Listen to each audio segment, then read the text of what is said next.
Bismillahirrahmanirrahim. Assalamualaikum warahmatullahi wabarakatuh. Innal hamdalillah nahmaduhu wa nasta'inuhu wa nastaghfiruh wa na'udzu billahi min shururi anfusina wa sayyiati a'malina. Man yahdihillahu fala mudilla lahu wa man yudlil fala hadiya lahu. Asyhadu an la ilaha illallah wahdahu la syarika lahu wa asyhadu anna Muhammadan abduhu wa rasuluhu wa la nabiyya wa la rasula ba'da. Allahumma salli wa sallim ala sayyidina Muhammadin wa ala alihi wa sahbihi wa mawala. Rabbi shrah li sadri wa yassir li amri wahlul 'uqdatam min lisani yafqahu qawli. Asbahna ala fitratil Islam wa kalimatil ikhlas wa ala dini nabiyyina Muhammadin sallallahu alaihi wasallam wa ala millati abina Ibrahim hanifa wa ma kana minal musyrikin. Saya hormati ketua dan segenap pengurus Masjid Al-Falah, yang saya hormati para sepuh, bini sepuh, para ustaz, ustazah, haji dan hajah, tokoh masyarakat, tokoh adat, tokoh pemuda, serta Bapak Ibu sekalian jamaah salat subuh yang insyaallah dimuliakan oleh Allah Subhanahu wa taala. Puji syukur kehadirat Allah, kita diberikan kemudahan untuk melakukan salat subuh pagi ini. Salawat dan salam semoga Allah limpahkan pada junjungan kita Nabi besar Muhammad sallallahu alaihi wasallam. Semoga juga terlimpah pada keluarganya, sahabatnya, dan insyaallah pada kita semua selaku umatnya. Jamaah sekalian, tema kita pagi ini adalah suasana kebatinan penghuni surga yang digambarkan dalam surah Yasin ayat 55 sampai 58. A'udzubillahi minasyaitonirrajim. Inna ashabal jannatil yawma fi syughulin fakihun hum wa azwajuhum fi zilalin 'alal araiki muttaqiun lahum fiha fakihatu wa lahum ma yad'un salamun qaulan mir rabbir rahim. Sesungguhnya penghuni surga pada hari itu, kata Allah, bersenang-senang dalam kesibukan yang membahagiakan. Mereka dan pasangan-pasangan mereka berada di tempat yang teduh, bersandar di atas dipan-dipan. Di surga mereka memperoleh buah-buahan dan apa saja yang mereka inginkan. Kepada mereka dikatakan salam sebagai ucapan dari Tuhan yang Maha Penyayang. Yasin ayat 55 sampai 58. Saya yakin ayat ini sudah sangat familiar bagi kita, karena memang sudah berulang-ulang kita baca, ya kan? Berulang-ulang kita membacanya. Nah, Al-Quran ketika bicara tentang surga, tidak saja hanya menggambarkan bagaimana kondisi fisik surga, bagaimana di surga itu hijau ranau, tanamannya hijau, tidak ada daun yang menguning. Jadi nggak ada sampah kayak kita. Kalau kita nanam pohon depan rumah, sampahnya buahnya. Apalagi kalau udah kemarau gini, sampai bosan kita nyapuin daun-daun yang berguguran itu. Di surga enggak. Pohon-pohon di surga enggak lagi layu. Enggak. Bahkan digambarkan ada satu pohon, kata Nabi, kalau kalian lewat di bawahnya, teduh luar biasa. Nah, teduhnya itu sejauh 1 tahun perjalanan. Saya kadang bayangin, sebesar apa pohon itu, serindang apa. Dulu kalau kiai cerita pohon-pohonan di surga, buah-buahan di surga itu adalah buah-buahan yang mudah dipetik gitu. Saya agak susah dulu mencernanya kata-kata itu. Makasih ya. Agak susah mencernanya, buah-buahan yang mudah dipetik. Karena setahu saya di kampung dulu semua buah-buahan itu tinggi, Pak. Pohon mangga tinggi baru buah, pohon durian tinggi baru buah, pohon jambu batu aja tinggi dulu baru buah. Jadi jarang sekali buah yang bisa dipetik langsung, jarang. Tapi sekarang ternyata itu udah enggak sulit lagi kita mencernanya dengan sistem sambung pucuk, dengan sistem cangkok. On di pot aja buah sekarang buah-buahan kita. Ya gambaran surga, buah-buahannya mudah dipetik gitu ya. Bagaimana ada sungai-sungai yang mengalir, ada sungai dari susu, ada sungai dari madu. Subhanallah. Kita di Indonesia ini kadang kebingungan kalau beli madu, ini asli apa enggak. Apalagi informasinya banyak kan?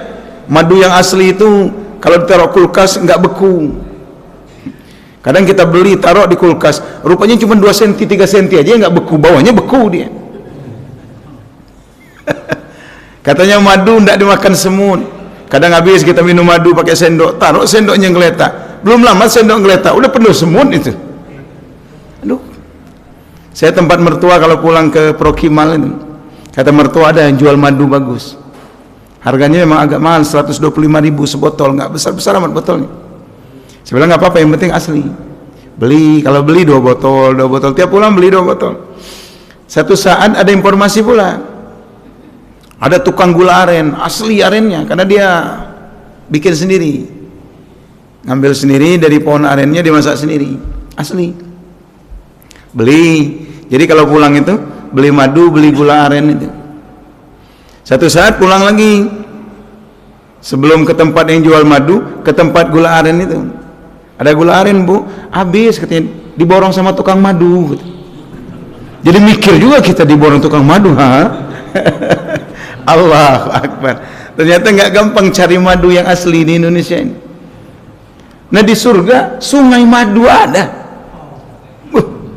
Jangankan mau meminumnya, mandi madu bisa kita. Di Indonesia ini mandi madu cuma LP Sukaisi aja. Allah. Ini gambaran fisiknya. Belum lagi di taman-taman surga itu, di taman-taman surga itu selalu ada hidangan-hidangan yang di bawahnya mengalir aliran-aliran air. Jadi taman-taman surga itu pojoknya ada meja prasmanan gitu. Dan kita nggak usah khawatir nggak kebagian, karena persediaannya melimpah. Kalau kita kondangan bisa jadi nggak kebagian kita, Pak. Nggak kebagian bisa jadi. Datang kita kondangan ngambil nasi, pas ngambil rendangnya kita tusuk, lembut semua. Rendangnya udah nggak ada, tinggal bumbunya gitu. Datang ke tempat sop kita aduk sana, yang ngambang kentang, aduk lagi sama kita buncis. Ya. Allahu Akbar. Di surga loh. Ini gambaran fisiknya. Belum lagi rumah-rumahnya bagaikan istana yang penuh cahaya. Belum lagi bidadari-bidadarinya. Subhanallah. Tapi Allah ternyata tidak hanya menggambarkan bagaimana kondisi fisik surga, tidak menggambarkan betapa indahnya surga saja, tapi digambarkan pula bagaimana kondisi hati penghuni surga. Kondisi hati penghuni surga. Maka dalam surah Yasin 5558 ini Allah menjelaskan itu. Allah menjelaskan itu semua. Lihatlah, tidak ada lagi luka yang menghantui. Allah membuka gambaran surga dengan firman-Nya, fi syughulin fakihun. Mereka sibuk dalam kesenangan. Jadi kesibukan penghuni surga itu kesibukan dalam kesenangan. Lihatlah, kita di dunia juga sibuk, ya kan? Bahkan yang nggak sibuk nyari-nyari kesibukan kita di dunia itu. Dan kesibukan kita di dunia itu identiknya dengan tekanan, dikejar-kejar waktu, ya kan? Target yang harus dicapai. Kemudian semakin sibuk kita di dunia, semakin letih. Maka kesibukan di dunia identik dengan kelelahan. Sampai nyolong-nyolong kadang waktu untuk istirahat. Ada 10 menit lagi mau azan zuhur, oh cepet-cepet tidur. Nyolong-nyolong buat istirahat. Kenapa? Kesibukan kita di dunia identik dengan kelelahan. Tetapi kesibukan penghuni surga adalah kesibukan menikmati karunia Allah.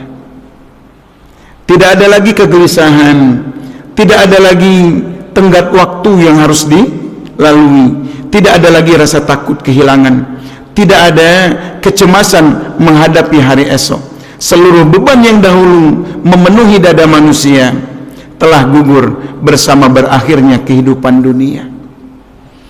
Jadi kesenangan di surga itu, penghuni surga itu sibuknya seneng-seneng, sibuknya seneng-seneng. Jadi kesibukan penghuni surga itu jalan-jalan, makan-makan, pacaran bersama pasangannya. Itu aja kesibukan. Jalan-jalan. Kita di dunia juga kalau jalan-jalan kan mesti itu makan-makan. Kita jalan-jalan ke Jogja misalnya. Kalau malam kemana kita? Malioboro. Apa yang kita cari? Kuliner. Orang kalau jalan-jalan mesti makan-makan. Mesti makan-makan. Udah itu senang-senang. Nah, penghuni surga itu kesibukan. Itu kesibukan. Saya pernah ngantar umroh jamaah itu. Nah, setelah tinggal sehari mau pulang, dia berkata, Ustaz, boleh nggak saya nggak ikut pulang? Maksudnya? Nggak apa-apa Ustaz, tiket saya angus nggak apa-apa. Kok kayaknya 12 hari sebentar betul. Belum puas rasanya Ustaz.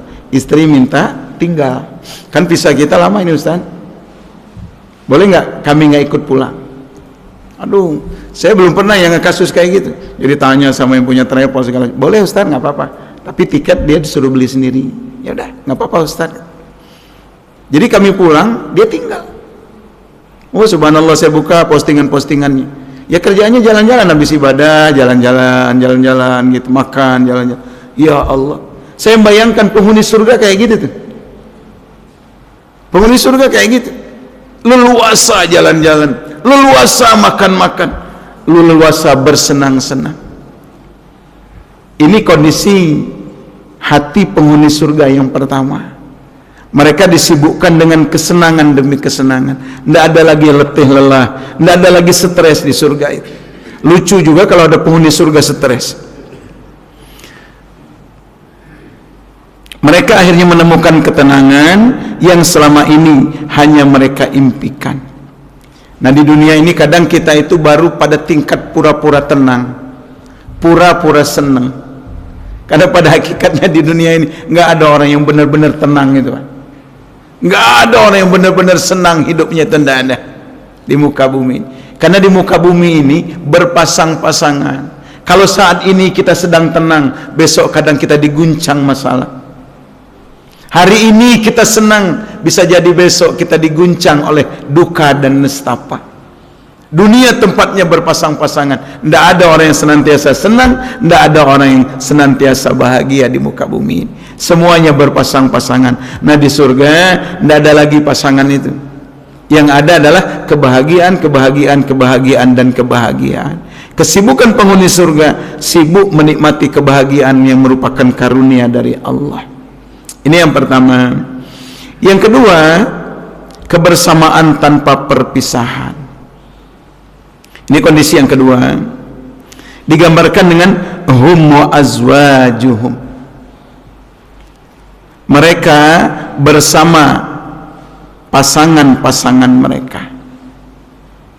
Nah, lihat, hum wa azwajuhum. Ayatnya bukan mengatakan hum wa zaujatuhum, enggak, tapi azwaj. Apa makna azwaj? Plural, jamak. Mereka dan pasangan-pasangan mereka. Berarti lebih dari satu itu, Pak. Kalau di muka bumi kita termasuk yang aliran tauhid, aliran setia, istri satu sampai mati. Di surga enggak. Digambarkan dalam hadis, penghuni-penghuni surga mendapatkan 72 bidadari. Maka pasangan kita banyak di surga nanti, Pak. Banyak.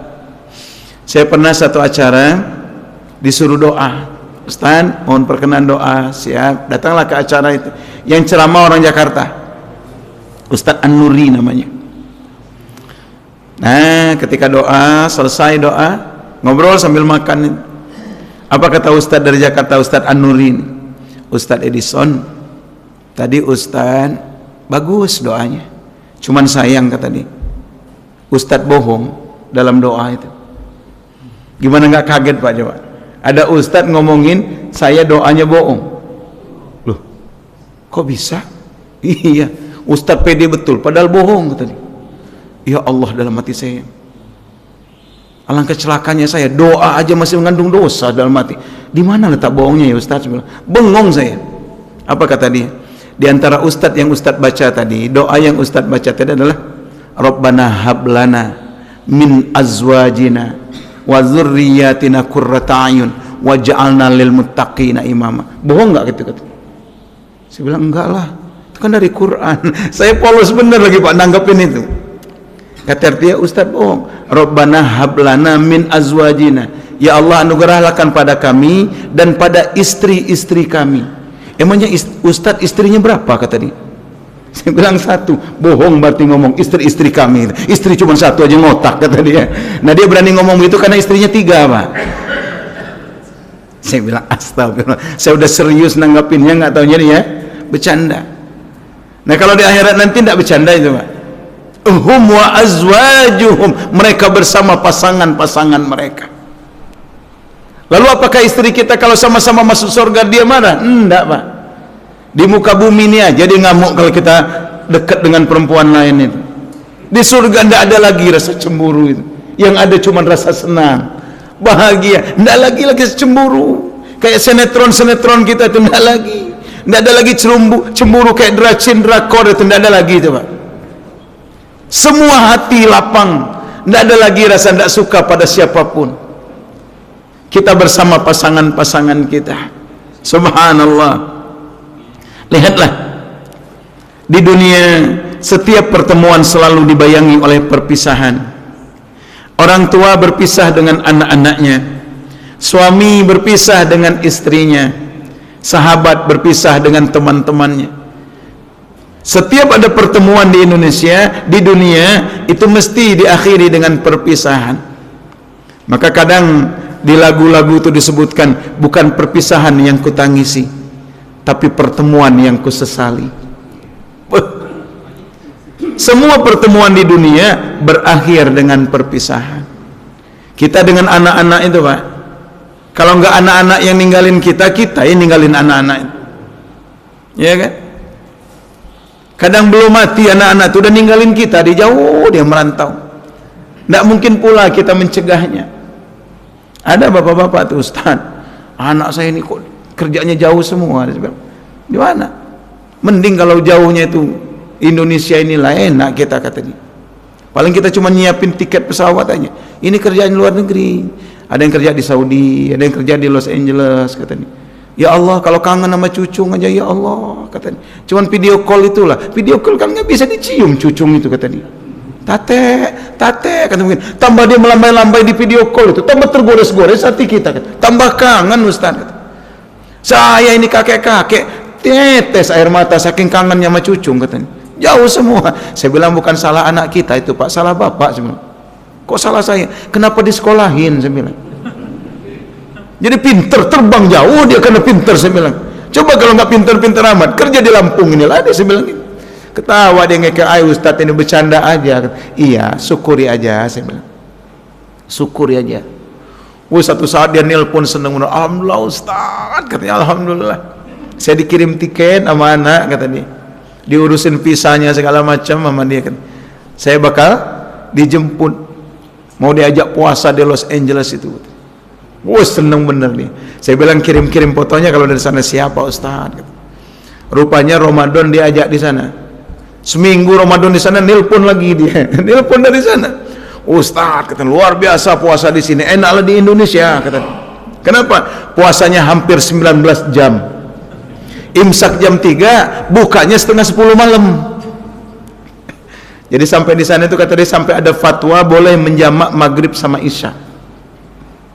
Karena waktu malamnya sedikit, musim panas. Jadi lama, bosen Ustaz. Nunggu berbuka tuh bosen.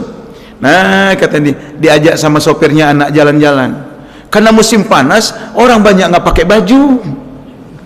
Percuma kita nyore habis pahala kita. Saya bilang, bapak kita ini banyak ngeluhnya rupanya.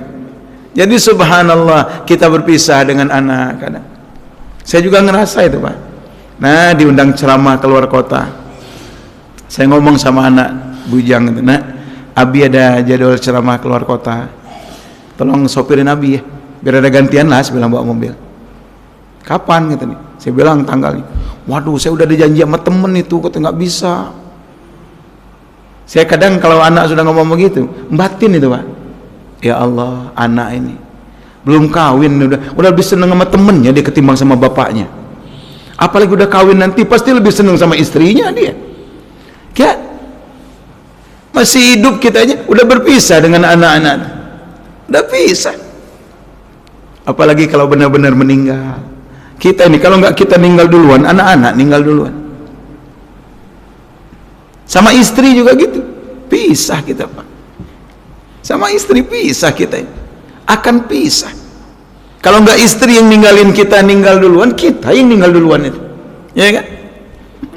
Dan kata Kiai Haji Isa Al-Ansari, penderitaan paling besar seorang suami itu adalah ketika ditinggal mati sama istri.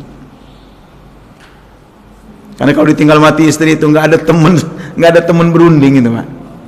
Anak-anak kumpul deh, malam pertama, malam kedua, malam ketiga, malam keempat, malam kelima, malam keenam, ketujuh. Selesai 7 hari, pamit anak-anak itu pulang ke rumahnya masing-masing. Tinggal kita ngelamun sendirian di rumah, kita ngelihat di mana dia sering masak, di mana dia nyambel, di mana dia sering baca buku, di mana sering dia buka HP. Nah, kita ngelihat, ya Allah, kelihat dasternya, kelihat sendalnya. Nggak gampang itu move on itu Pak. Saya perhatiin suami kalau ditinggal istri, ini saya perhatiin, saya ini kadang tukang suka ngamat-ngamatin. Orang kalau mati istrinya dia tegar, itu biasanya sulit move on itu Pak. Ninggal istrinya, nangis dia sedikit, cuman diusapnya, bisa dia nerima tamu. Nah, terima kasih Ustadz udah hadir, diajaknya ngobrol tamu. Nah, dia cerita itu biasanya susah move onnya. Kenapa? Sedihnya dicicil sama dia. Tapi kalau ada bapak-bapak ninggal istrinya, dia pakai pingsan, nangis, itu cepat itu move onnya Pak. Ikang Fauzi contohnya. Komposi itu sok-sokan, saya tidak akan nikah lagi. Udah nikah lagi sekarang. Ada jamaah kita orang Tanjung Baru sini, subhanallah, pindah ke Kota Bumi. Setahun di Kota Bumi ninggal istrinya. Ustadz, ini malam ke-7 pokoknya Ustadz yang ceramah. Tepatan kosong, alhamdulillah. Nanti Ustadz ini jemput sama jamaah Tanjung Baru, Ustadz bareng aja. Semobil kita takziah ke sana. Malam ke-7 ceramah. Selesai ceramah nggak boleh pulang dulu. Saya bilang kesian supir, udah jam 11 ini, ya suruh tidur aja dulu sopir, kita ngobrol dulu. Kata teman-teman, nggak enak Pak Ustadz, Pak Haji ini masih berduka kan, kita temenin aja ngobrol. Wah, ngobrol cerita istrinya luar biasa nih. Istri saya ini Ustadz, bukan hanya teman hidup, tapi guru spiritual saya Ustadz. Istri saya itu nggak pernah nyuruh-nyuruh Ustadz. Nah, kalau dia tahajud itu kata dia, dibentangkannya sejadah di depannya, dia tahajud di sejadah satunya. Saya melek-melek, saya lihat sejadah udah dibentangkan itu. Malu sama sejadah itu kalau nggak ikut tahajud Ustaz kata. Ujung-ujungnya ikut tahajud saya kata. Kalau habis sholat subuh yang ada di otak saya nyetel TV nonton berita olahraga. Tapi kalau saya pulang katanya, sengaja betul kata dia, dibentangkannya sejadah, dikasihnya rehal, taruhnya Quran di atasnya. Dia baca Quran, nggak pernah nyuruh. Pertama saya melipir-melipir nonton TV, saya melipir-melipir nonton TV. Lama-lama malu juga sama Quran itu. Akhirnya saya baca Quran juga Ustaz. Jadi subhanallah. Maka ketika istri saya meninggal, saya benar-benar kehilangan seorang pendamping, kehilangan guru spiritual Ustaz. Oh, saya pingsan Ustaz. 2 kali saya pingsan. Pertama ketika dia meninggal. Yang kedua, pernah saya pulang sholat subuh Ustaz, saya buka pintu katanya. Ya Allah katanya. Masih kebayang sejadah dengan rehal dan Qurannya. Buka pintu jatuh saya Ustaz, pingsan. Maka Ustaz, saya akan benar-benar sehidup semati, sedunia sesurga sama beliau. InsyaAllah saya nggak akan nikah lagi gitu. Terharu juga kita dengarnya. Pamit. Baru sebulan dari kita ngobrol itu, udah nikah sama adik iparnya, turun ranjang dia. Saya pikir berarti kalau memang yang suka pingsan-pingsan itu cepat move on-nya. Kenapa? Nggak dicicilnya sedihnya itu Pak.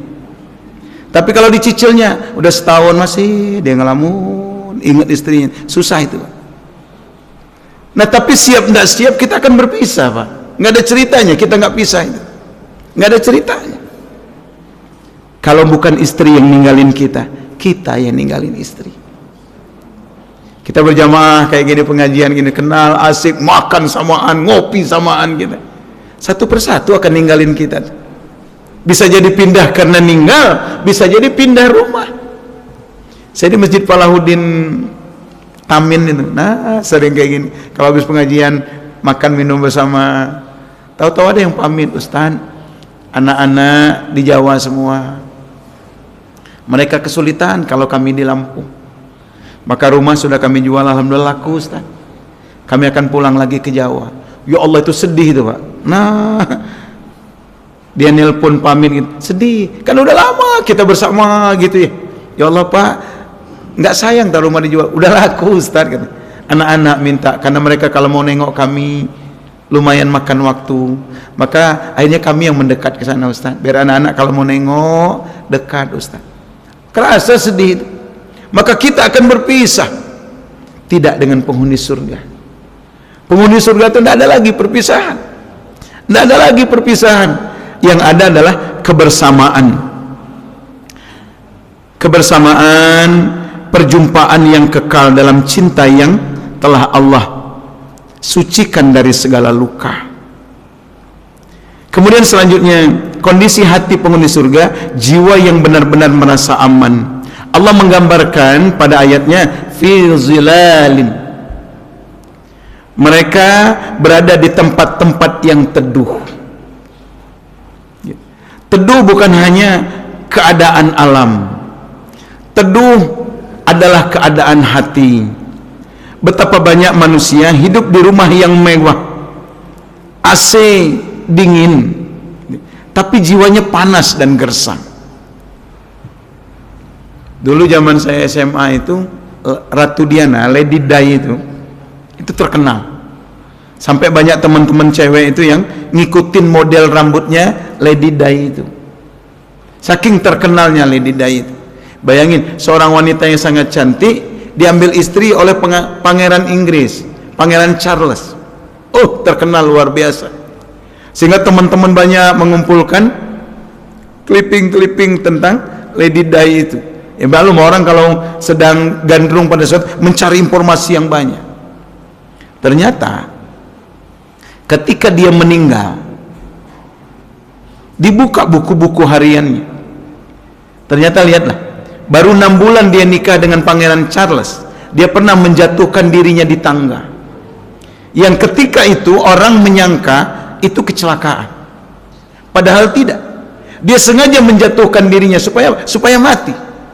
Kebayang nggak seorang wanita yang hidup di istana yang megah, tapi kenapa dia mencoba bunuh diri? Dingin rumahnya, mewah, dingin, sejuk, tapi hatinya yang panas. Di surga bukan hanya kondisi rumah, bukan hanya kondisi daerah, tetapi hati yang teduh. Teduh hatinya, tenang jiwanya, dingin perasaannya. Penghuni surga memperoleh keteduhan yang paling sempurna. Teduh dari rasa takut, teduh dari penyesalan, teduh dari dosa, teduh dari segala kegelisahan yang dahulu menghantui kehidupan dunia.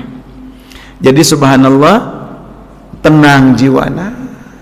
Tidak ada lagi rasa panas, nggak ada lagi rasa sewot, rasa kesel, jengkel, tidak ada lagi. Jiwa benar-benar teduh ketika itu.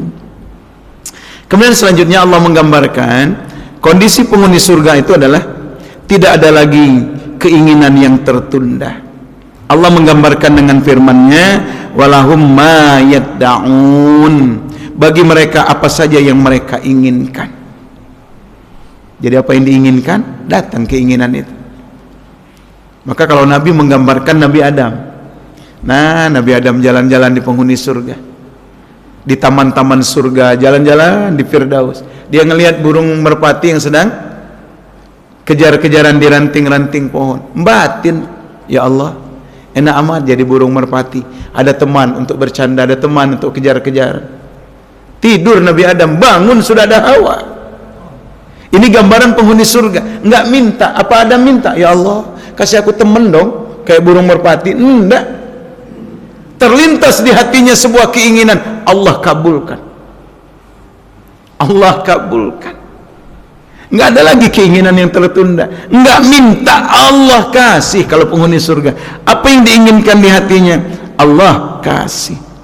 Di dunia manusia hidup dengan banyak keinginan, yang kadang enggak semua keinginan bisa kita capai, ya kan? Ada cita-cita yang kandas, ada doa yang belum dikabulkan, ada harapan yang harus dikubur. Namun di surga tidak ada lagi jurang antara keinginan dan kenyataan. Keinginan lahir, Allah menyempurnakannya dengan karunia-Nya. Bukan sekedar cukup, tetapi melampaui apa yang pernah dibayangkan. Jadi subhanallah, Adam bayangin akan ada teman saling kejar mengejar, lahirlah Hawa yang cantik jelita itu. Subhanallah. Jadi apa yang kita inginkan, apa yang terngiang dalam pikiran kita, Allah kabulkan. Ya Allah, kayaknya enak bener makan rendang kayaknya. Datang pengawal, datang pelayan bawa rendang. Ya Allah, kayaknya enak makan ayam geprek. Datang ayam geprek, Pak. Ya Allah, kayaknya enak makan nasi MBG ini. Datang MBG dengan omprengannya itu. Allahu Akbar. Senyum Prabowo kalau ngelihat kita makan nasi MBG di surga ya. Hai, kata dia, kangen tak sama MBG.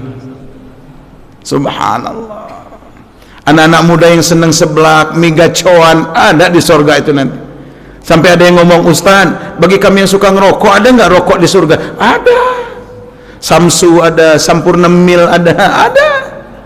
Jangan khawatir, yang suka ngerokok ada rokok di surga. Cuman kata Ustaz Hanuri, Taufik Hanuri, apinya nggak ada di surga itu aja masalahnya. Jadi kalau mau nyundut rokok mesti ke neraka dulu. Agak repot juga, takut nyangkut lagi mau nyundut rokok di neraka, pintu neraka ditutup, nggak bisa balik lagi. Aduh ya Allah. Was-wasin ngerokok. Oh, saya nonton, saya tuh seneng Pak kalau lagi jenuh itu kadang buka-buka yang lucu-lucu itu. Cak Lontong itu memang dari dulu lucu itu. Kalau saya ini, kata dia, saya memang berusaha bagaimana menghilangkan rokok itu, kata. Maka rokok itu saya bakarin satu-satu, kata. Datang dia, saya bakar, kata, supaya cepat habis rokok itu, kata. Maka saya ini termasuk yang anti rokok. Ada rokok saya bakar, saya isep biar cepat habis, kata. Biar rokok itu habis di muka bumi. Saya bilang, dasar orang tukang ngerokok, ada aja alasannya buat ngerokok itu, Pak. Ada aja alasan buat ngerokok. Ada rokok di surga, tinggal milih, Pak. Mau rokok esse, mau rokok. Ada saya baca jamaah itu, nah habis pengajian begini, habis makan ngerokok, dia mau apa Ustaz ngerokok, silakan. Saya lihat ada merek rokok itu, Mama Muda. Saya lihat, keren juga sih, bilang merek rokok Mama Muda. Hisapannya pasti beda. Innalillah, saya bilang. Ini rokok bikin ngeres, saya bilang ini. Iya, maka saya kecanduan rokok ini Ustaz, katanya.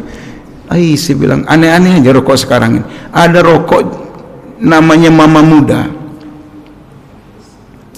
Jadi subhanallah, tidak ada lagi yang tertunda keinginan kita di surga. Tidak ada yang tertunda. Semua yang kita inginkan Allah datangkan dengan sempurna. Subhanallah. Kemudian puncaknya, ini puncaknya nih. Tibalah puncak seluruh kenikmatan itu. Apa itu?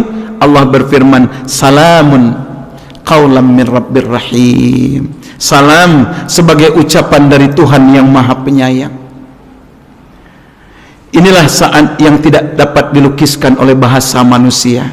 Bayangkan seorang hamba yang dahulu menangis dalam sujud panjangnya, yang dahulu berjuang melawan hawa nafsunya, yang dahulu bersabar menghadapi ujian hidupnya, kini mendengar salam langsung dari Rabb yang selama hidupnya ia sembah tanpa pernah melihatnya.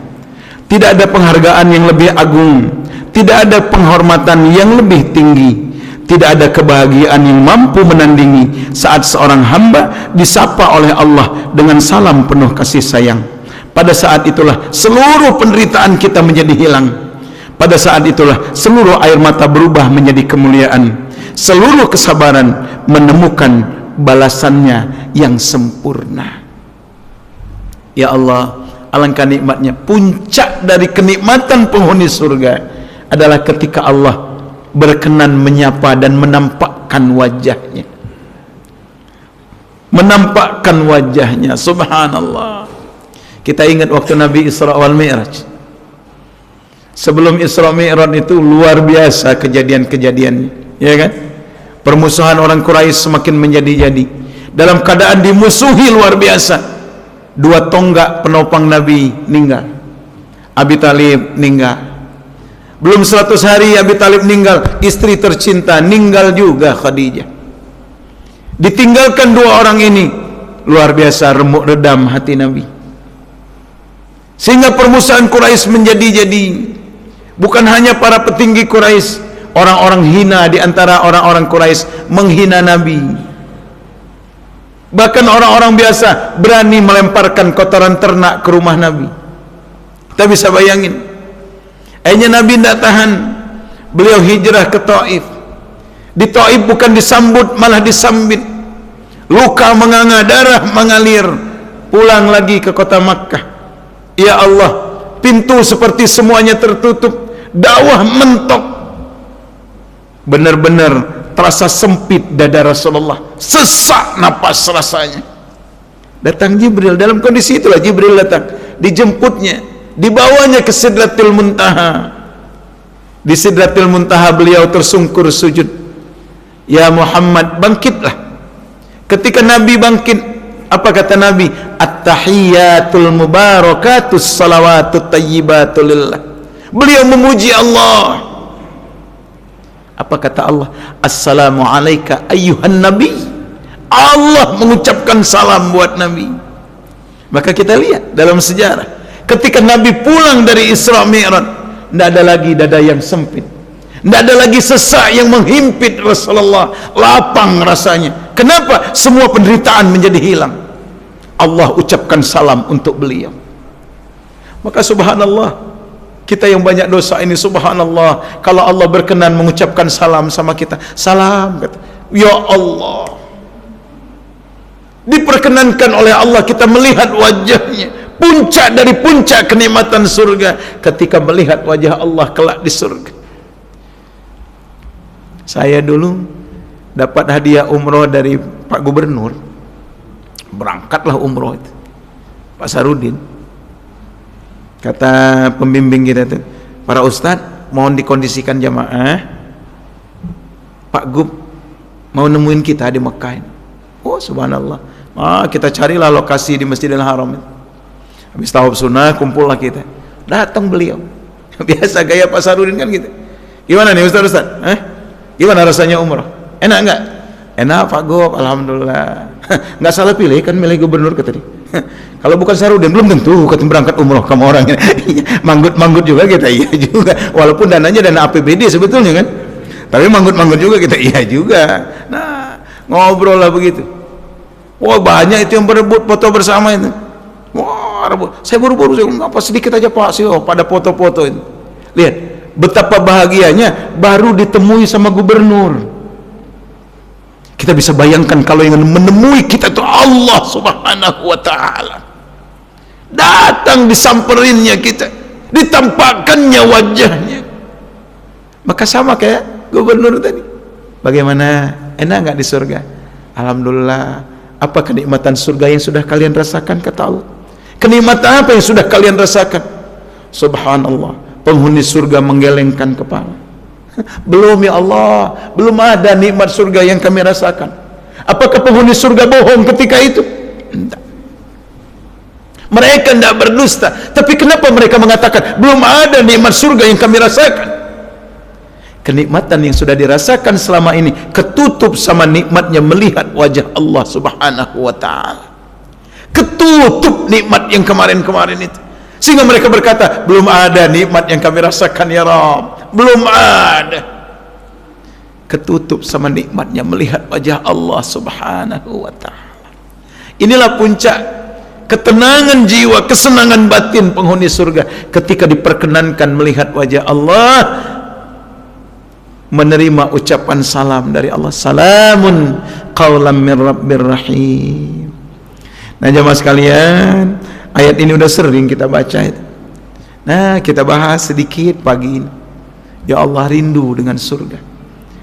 Nah, yang jadi masalah bukan rindunya, bukan keterangan-keterangan tentang surganya. Yang jadi masalah kita adalah persiapan apa yang sudah kita lakukan untuk mencapai surga itu.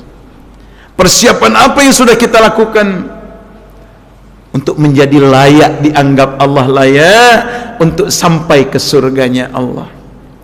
tentu butuh bekal yang banyak.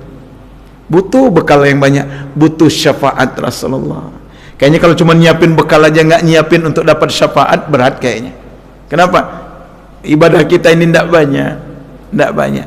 Maka kayaknya ibadah tetap kita lakukan, kita perbanyak, tetapi syafaat tetap harus menjadi target kita juga. Maka apapun yang bisa menjadikan kita mendapatkan syafaat, lakukan. Hidupkan sunnah-sunnah Nabi, munculkan cinta sama Nabi, supaya kita bersama beliau kelak di yaumil akhir. Nah, inilah pentingnya kita berjamaah juga, Pak. Kita rame-rame pengajian, kita saling ingat mengingatkan, kita saling doa mendoakan, supaya apa? Supaya kita istiqomah dalam kebaikan ini. Kalau kita berjamaah, saling dukung-mendukung, saling tolong-menolong, saling doa-mendoakan, saling kuat menguatkan, insya Allah istiqomah kita dalam kebaikan, menjadi nyaman dalam majelis-majelis seperti ini. Fa insya Allah Allah anggap kita layak disampaikan ke surganya Allah. Maka ketenangan batin yang kita bahas tadi akan kita dapatkan. Ternyata kebahagiaan di surga itulah yang benar-benar bahagia.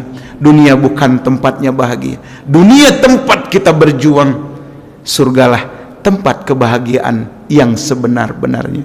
Nah, mudah-mudahan kita semua diberikan kekuatan, diberikan hidayah oleh Allah, sehingga dengan hidayah itu mudah-mudahan kita melakukan amal-amal terbaik kita yang akan menghantarkan kita pada keridhaan dan surganya Allah kelak di yaumil akhir. Amin ya rabbal alamin. Hadanallahu wa iyyakum ajma'in. Lebih kurang mohon maaf. Billahi taufiq wal hidayah. Assalamualaikum warahmatullahi wabarakatuh. Kami informasikan kepada bapak-bapak maupun ibu-ibu semuanya bahwa besok juga insyaallah ada belajar rutin tahsin bapak-bapak setiap hari Ahad, kemudian malam Kamis ba'da sholat maghrib ini juga ada kajian rutin ya sampai Isya. Atas nama takmir mengundang kepada bapak ibu semuanya, jika ada kelonggaran untuk bisa sama-sama menghadiri kegiatan-kegiatan di Masjid Al-Falah. Demikian, sekali lagi kami ucapkan terima kasih. Mohon maaf apabila ada hal-hal yang kurang berkenan. Pada Allah saya mohon ampun. Hadanallahu wa iyyakum ajma'in. Assalamualaikum warahmatullahi wabarakatuh.